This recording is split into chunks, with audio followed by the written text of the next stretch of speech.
Last week, I commended the Pharisees to you,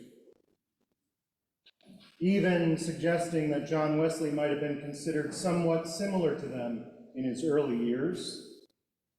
He was dedicated to a deep desire for spiritual renewal throughout the Church of England and thought that it would come through diligent study of the Scriptures and disciplined practice of the laws contained therein. But the Great Awakening that he witnessed in the 1700s didn't come until after Aldersgate, which we remembered last week. The Great Revival didn't come until after he had received the Spirit of God in his inmost heart, until after he had his soul turned around by divine grace and he was filled with holy joy. It is certainly true that John and his followers continue to promote standards of discipline. We have a whole book called that, the Book of Discipline. But how John and his brother and this group of friends inhabited that discipline changed. They moved from a pure insistence on obedience to the law to engaging these spiritual disciplines in ways that would position them to be able to more freely offer grace wherever and whenever they could. This is the tension that plays out in our gospel passage this morning. Jesus and his disciples are on the move. They're itinerant. And as they preached and taught throughout Galilee, they became hungry. And so they paused by a field, and they began to glean a small amount of grain from the edge of the crop. This was standard practice and wholly permissible under the law. My grandfather used to take us to do this. He was originally a farmer before opening his own electric shop, and there were cornfields right next to his house. And it was understood up there near the St. Lawrence River that it was perfectly okay to go to the edge of your neighbor's crop every once in a while and just take a few corn cobs to boil that night to feed your family. But back in this time, the issue that we are presented with is that for the Pharisees, they were quite insistent that this is probably not something that we should do on the Sabbath. Already upset and frustrated with Jesus, they escalated this incident by accusing the disciples of reaping the harvest, a violation of the law. And in the following episode, Jesus similarly heals a destitute man, and the Pharisees likewise escalate the miracle to Sabbath work, an offense they took so seriously that they began to conspire with the followers of Herod as to how they might destroy Jesus and his ministry. And this small gospel passage that we've heard this morning, this is the beginning of the conspiracy to have Jesus killed. And it originates with a question about work. As one commentator puts the point, the Pharisees were, on the whole, good religious men. But the very foundation on which they stood, their understanding of religion in terms of obedience to the law, was being threatened. What made it worse was the fact that their opponent, Jesus, was not rejecting the law. He was rather looking behind it to see what principles lay there, and then applying those principles anew to the context of perceived human need around him. Human need became the focus for his interpretation or contextualization of the law. You see, the Pharisees were absolutely devoted to a theological framework in which obedience to the law would lead to the restoration of the kingdom of David. And yet the Hebraic law was not exactly the most clear all the time. It still isn't. What exactly does it mean, after all, to keep the Sabbath? Well, the Pharisees looked to the proscription against Sabbath work in Exodus 34:21, which declared, 6 days you shall work, but on the seventh day you shall rest, Even during the plowing season and the harvest, you must rest. So keeping the Sabbath has something to do with the cessation of work and something to do with rest, especially during times of harvest. But then a question naturally emerged. Well, what exactly counts as work? It can be a more difficult question to answer than it would first appear. I get that we shouldn't hop up on the tractors and plow the fields. I'm not clocking in at the office, the combine is off limits, and the fertilizer is staying in the tank, and the corn gets to live another day. Just one more day. But what about leisurely tending my garden? Or taking care of some minor chores around the house? The dirty clothes have been piling up. Or reviewing my schedule for next week. I know we all have backlogs of emails that we need to answer. How about sitting down to pay some bills? I guess those could count as Sabbath work. But then what about cooking dinner, hosting friends, maybe some light exercise, hopping on the Peloton? Reading a book takes energy. Playing with the kids, exhausting. If we're really devoted to strict obedience to the law, then we could keep going more and more granular with the question until we found ourselves asking, well, if I'm supposed to exclusively rest on the Sabbath, does that mean that getting out of bed in the morning qualifies as work? Sabbath work. Is the expenditure of any energy whatsoever a violation of the law? And suddenly resting feels a lot like work. Just trying to figure out what is or is not work is itself work. The Pharisees debated these and many other questions and developed an extensive list of 39 forbidden activities on the Sabbath. Some were seemingly clear-cut, like the ban on reaping, that was number 3. But others were kind of arbitrary. You could, for example, take a stroll for about half a mile, and it would not count as work. But anything over that, any more than that, and you would have been in violation of the law, in their opinion. There were other teachers besides the Pharisees. Now, some Pharisees took this a step further and understood it to be cumulative.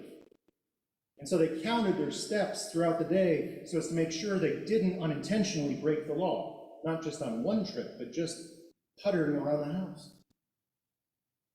Meanwhile, many of us moderns have automated pedometers, Fitbits, and Apple Watches that track our steps for us so that we can make sure to get enough steps during the day. Quite the inversion. Both then and now, sometimes it can be difficult to parse the difference between work and leisure, labor and pleasure. And are those even binary categories? If we enjoy and take pleasure in our work, does that make it any less laborious? If we expend effort, energy, and discipline in our hobbies and our vocations, does that make them any less restful? There are a lot of people who work very hard at being very good at golf. I think it still counts as leisure.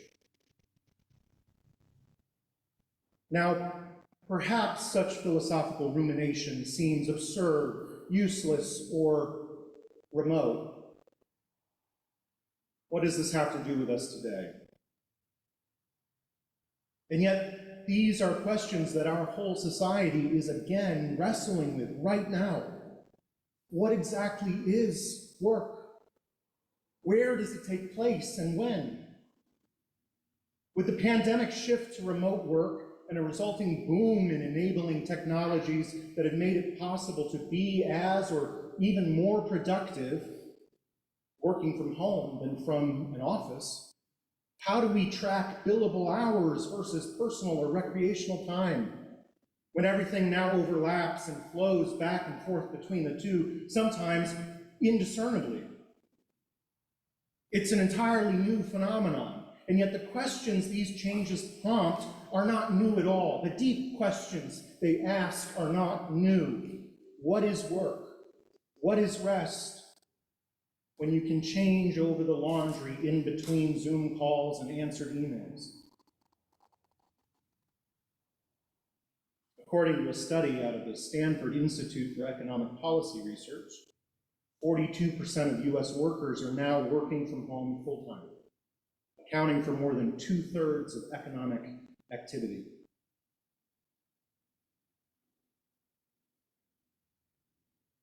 It means almost half of us are working full-time from home, and that accounts for 2/3 of the amount of economic activity that's happening in the United States. And while there are ongoing debates about how to compare productivity between remote and in-person work, it is clear that this phenomenon is here to stay. It's not going away. Now, some of us in this room are still working and have been living through this situation, through this transition. Whether it's the parishioner who is pondering the value of continuing to commute into the city 3 days a week so as to maintain access to office space, or the district superintendent who, while still traveling far too much for any one person, is now able to conduct meetings and trainings online. Heck, we had our annual conference fully remote for the last 2 years, and we're only now coming back to gathering together for that yearly session in person. What opportunities have these changes provided, and what benefits, perhaps, do they lack? What have we lost here?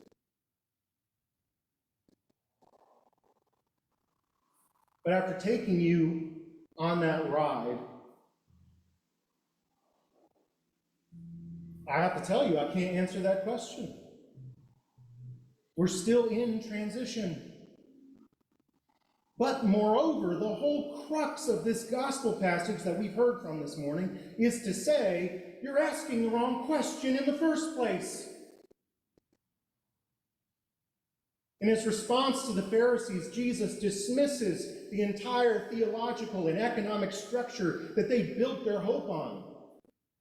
The kingdom would not come in the distant future because they worked hard and kept the Sabbath perfectly. The reign of God was already present, and it's already present today.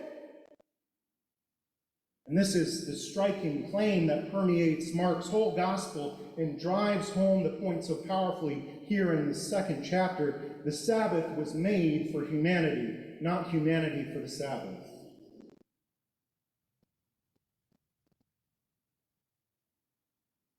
Discipline, rules, law, Sabbath, fasting, all are significant and need to be kept to the best of our ability. You're never going to hear me say otherwise. But understanding their true purpose is critical for identifying when our rules and expectations trip over into causing harm, rather than bringing the wholeness and healing for which they were intended in the first place. The law is supposed to give life. It was always supposed to give life. We worship a God of remarkable grace and extravagant love who desires abundance for all creation and everybody who's part of it. And it's that divine abundance which we experience and embrace with joy and gratitude. It's what empowers our mission and our generosity and our service throughout the world and in our own community. The Pharisees missed out on that emergent kingdom of God because they were operating out of a backwards-looking scarcity mentality. Jesus and his disciples, on the other hand, embraced it and became participants in spreading abundance and eternal life throughout the world. Instead of getting granular, they got missional. In the celebration of communion, we recognize and remember that Jesus' long march to the cross began with grain but ended with bread. The law of death, which held him and his disciples in violation for seeking nourishment on the Sabbath, has been fulfilled and has become a covenant of grace in which abundance is available for everyone, especially on the Sabbath. And it's not a matter of working hard for it. It's not a matter of work at all. It's bread, gracious and plentiful, that is available to me and to you and to everyone who partakes of it freely and free of charge, always. It's a table of life.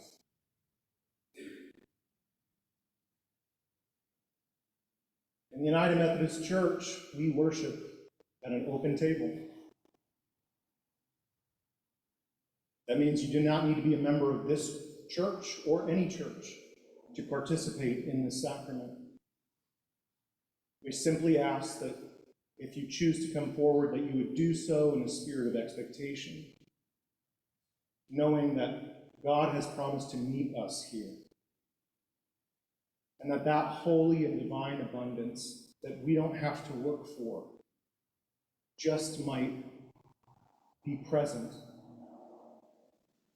that just might move our hearts and our souls and bring us together in an ever closer fellowship, not only with God, but with one another.